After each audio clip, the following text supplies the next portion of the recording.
This is Bruce and Studs, and welcome on in back to the channel. And today we are going to be reviewing another Chaos action figure. What Chaos action figure, you specifically ask? Well, we're going to be reviewing this Chaos action figure. Wait, it's not Chaos? You could have fooled me.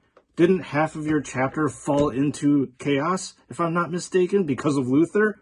Anyways, I'm kidding. We are going to be reviewing the Dark Angel's Primaris Intercessor that's made by McFarlane. And the nice thing about McFarlane is that they actually do not have too much overlap with Joy Toy. So this is going to be, I believe, the first offering for the Dark Angels chapter for any kind of action figures that are going to be released. So without further ado, let's jump right into the review. So in front of you is the recently released Dark Angels Primaris Intercessor. So let's get to the unboxing. Revealing the Space Marines. There we go. Okay, ahead of you, you have your Dark Angels Intercessor. And let's jump right into reviewing the Plasma Pistol. Let's take a look at what the Plasma Pistol has to offer. And it appears that it is 100% accurately detailed, in that it mimics the plasma pistol that you would find on the GW miniatures. If you are a perfectionist with painting, please look away, because there are going to be painting imperfections, as you would come to expect with all these action figures. So what we see here is that there's some bleed from the silver onto this red area. Same thing over here. This actually has a lot more color than you typically would find on a McFarlane type of action figure. It's actually got how many different colors? 1, 2, 3 whole different colors, rather just one monochrome color that you would find on the Chaos Space Marine combat weapon, as well as the bolt gun from the Sisters of Battle. So this is a nice departure from just the monochrome kind of look that you have. And obviously there are going to be some mold lines over here that you can't really get rid of. Every single company has them. So moving on to the chainsword, again, I am fairly impressed that this chainsword has different colors to it, because in the action figures that I have reviewed in the past, this would be just like a monochrome gray color, so it's nice that they put a little bit more of a touch to it. Obviously, again, there's going to be some painting issues. So there's a bleed from the silver onto the red over here, as well as, again, more silver onto the red at this end of the chainsword. So these minor imperfections don't actually bother me that much. What actually does bother me is the curvature of this chainsword. Obviously, a chainsword is not supposed to bend in this manner, and I think that this is, again, a miss from McFarlane. And this actually did happen when I was reviewing the Order of the Bloody Rose Sister of Battle. Their chainsword was completely crooked, and so is this one. However, I do like the detail of this chainsword. It is very accurate to the ones that you would find on the GW miniature. All right, looking at the backpack, it looks like Nurgle's green blob. This is something that I would expect from McFarlane backpacks. They usually do not put any sort of painting details, so this looks, again, just like a green blob. Most of the backpacks that you would find would have some sort of silver over here in the vents. Same thing over here as well. You get some silver.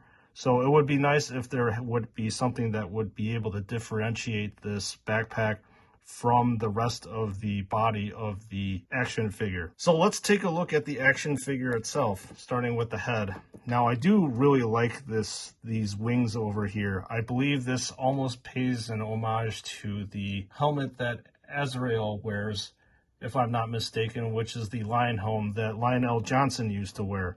So I really like this. It's very cool. It's very unique that you don't find on any other Space Marine action figures, so I like that. Nice touch. Looking at the painting itself, especially with the lenses, looks like there's some issues with bleed over here where the red goes onto the green. There's places in which the red needs to cover up the green a little bit more on the lenses.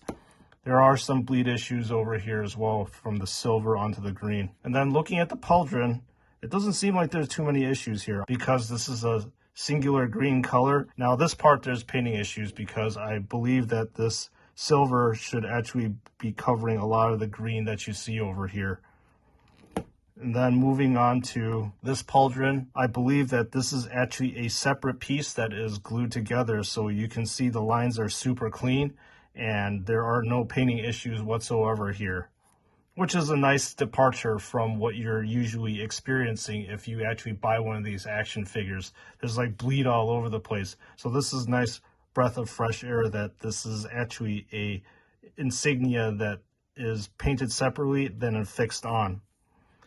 And then looking at the chest plate, it's the same difference over here. You do actually have a raised insignia that stands out. I really like it. And again, crisp, clean lines because this is a separate painted piece that was attached on. So if McFarlane decides to do this more, I will be completely behind them because I really like this clean look for sure. The biggest thing that jumps out at me is actually the amount of colors that are on this action figure. Again, a departure from what you usually would expect for McFarlane, which is almost like a monochrome kind of color. Okay, so moving down here, you have a book. And again, I believe that this book was painted separately, so you have very, very clean lines over here, which I can totally get behind. You don't have any bleed that's going on. It's all it is painted separately and attached right on. So big fan of that. Kudos to McFarlane. And then looking at the armor itself and the legs, I like that there's a nice touch that there's battle damage over here, because we already know that there's only one thing that they do in the 41st millennium, and that is constant war, and there's no such thing as a clean suit of power armor. So we would expect to have dents and bullet scrapes and scratches all over the place, and as you can see, this was a ding probably from a bullet. So really nice touch. I like this. And then again, you have some scrapes and dings on this knee pad over here. Looking at the foot itself here, I'm not exactly too sure what happened. Looks like there might be some physical damage and scrapes, which I'm not really a fan of. This definitely was here when I opened up the box, so I would expect this to be a little bit more clean. But hey, you know what? We can just attribute this to just more battle damage. And then looking at the back of the Space Marine, you see some bleed from the black onto the green, and then down here, it looks like the green onto the black.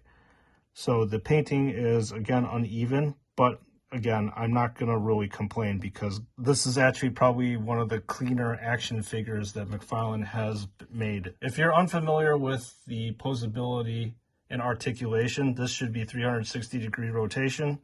The torso itself should be 360 degree from this pivot point here, which is the case. And then this should have 360-degree rotation around here at the shoulder joint. The elbow should have 90 degrees. And the elbow seems to have a nice ratcheting mechanism, which I think is to help it pose better and to hold the plasma pistol as well as the chainsword, which is nice. And then with the wrist, it is 360-degree rotation over here as well.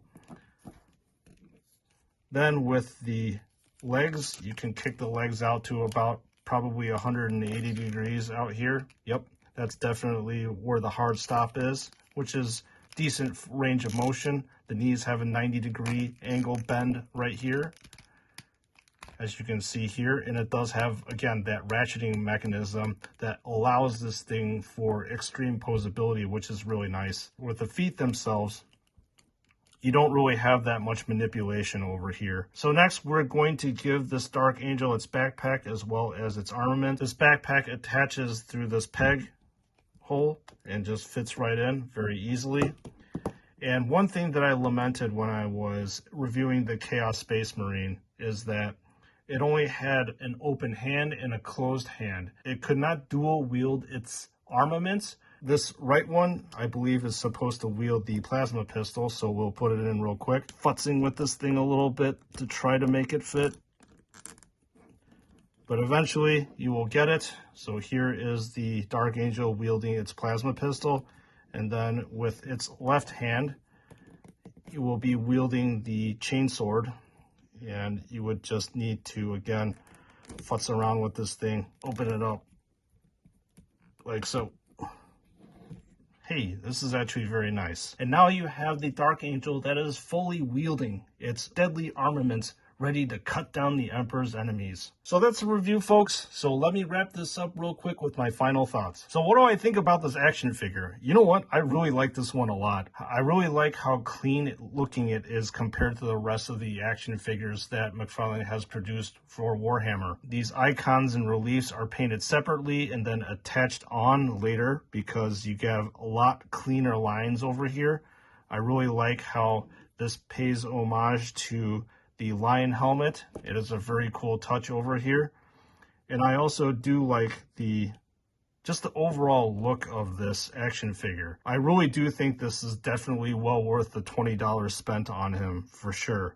And I think that this might be one of the better, if not the best looking Space Marine that McFarlane has manufactured. So if you're a Dark Angels fan, I believe that this is an action figure that you should get. This is Sprues and Studs, and I hope you enjoyed this review video. Again, we will be doing a lot more review videos and preview videos in the near future, so look for those. And as usual, I'll see you all in the next one.